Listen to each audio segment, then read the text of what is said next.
વરિષ્ઠ આગેવાનો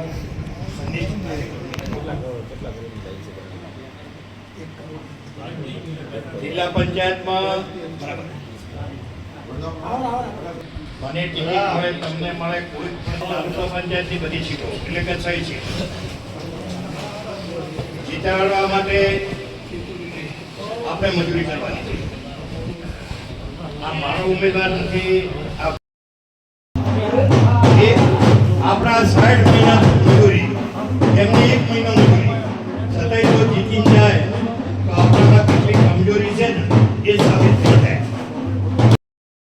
કોંગ્રેસ વાળા તો પ્રતાપ ચાલુ કરી દીધું છે તો પણ ભારત માતા કી જય.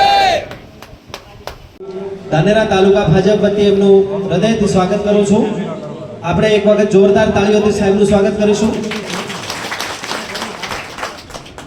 આપણા તાલુકાના અધ્યક્ષ રમેશભાઈ રોજ સાહેબને વિનંતી કરીશ.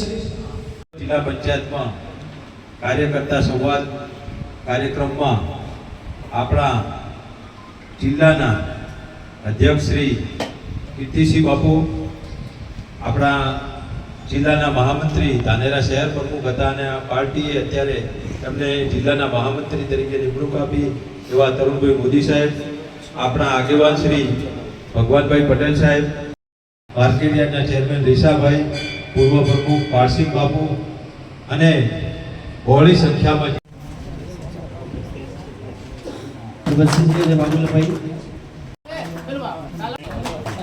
તો એમના સ્વાગત માટે હું એ વિનંતી કરીશ કે સાહેબ શ્રી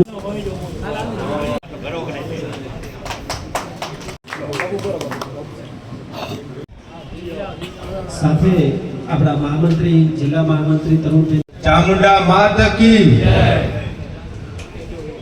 આજના જિલ્લા ભાજપના પ્રમુખશ્રીના પ્રવાસ કાર્યક્રમમાં હિંમત મુકામે આપણી વચ્ચે ઉપસ્થિત જિલ્લાના યશસ્વી પ્રમુખ સન્માન્ય શ્રી કીર્તિસિંહજી બાપુ, એવા જિલ્લા ભાજપના મહામંત્રી શ્રી તરુણભાઈ મોદી, પૂર્વ ધારાસભ્ય શ્રી મફતભાઈ પુરોહિત સાહેબ, આપણા સૌના આગેવાન શ્રી ભગવાનભાઈ, આપણા પ્રભારી શ્રી હંસપુરીજી, પારસિંહ બાપુ, પ્રમુખ શ્રી રમેશભાઈ, એપીએમસીના ચેરમેન રીસાભાઈ અને શ્રીમદ જિલ્લા મિત્રો, જ્યારે ચૂંટણી આવે એટલે કાર્યકર્તાની ઈચ્છા હોય કે હું પણ ટિકિટ માગું અને આટલી મોટી પાર્ટી છે એટલે સ્વાભાવિક એક તાલુકા પંચાયત સીટ ઉપર 4-5 કાર્યકર્તાઓ ટિકિટ માગતા હોય છે અને એમનો અધિકાર પણ છે ટિકિટ માગવાનો.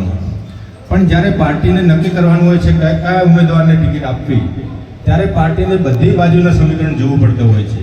જાતિ હવે વાસ્તવિકતામાં ક્યાં તકલીફ ક્યાં પડે, આપણને નુકસાન ક્યાં થાય છે. મને જેમ લાગે કે મારી તાલુકા પંચાયત સીટ ઉપર હું જ દાવેદાર છું ને હું જ જીતવાનો છું અને મારી સમાજના ઘણા વોર્ડ છે, પણ જ્યારે પાર્ટીનું સમીકરણ ન બેઠતું હોય કે આ સીટ ઉપર ભલે આપણી બહુમતી હોય, સમાજ માતા કી જય, ચામુંડા માત કી જય. આજે પવિત્ર સ્થાન પર ખીમત જિલ્લા પંચાયતની બેઠક, કાર્યકર્તાઓ સાથે સંવાદ કાર્યક્રમમાં આપણી વચ્ચે ઉપસ્થિત આપણા સૌના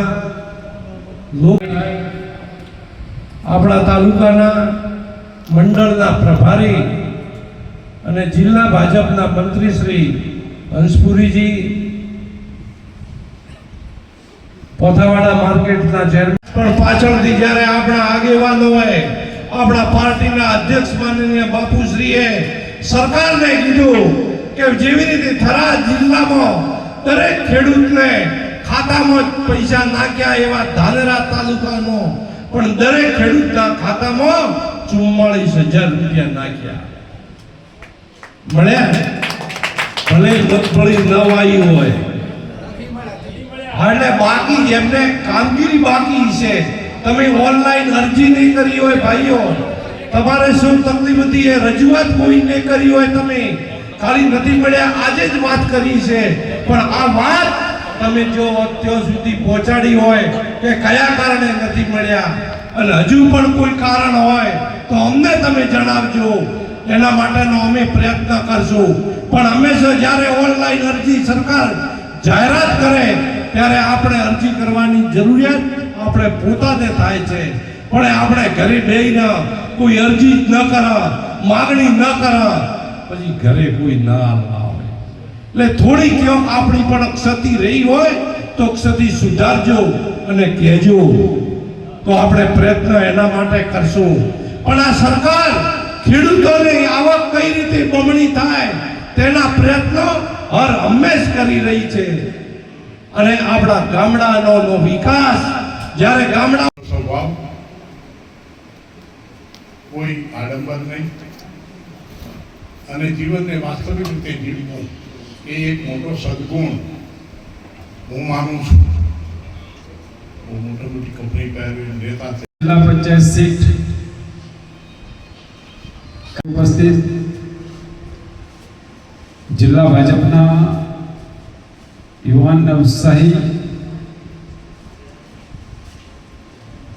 મહામંત્રી શ્રી તરુણભાઈ મોદી,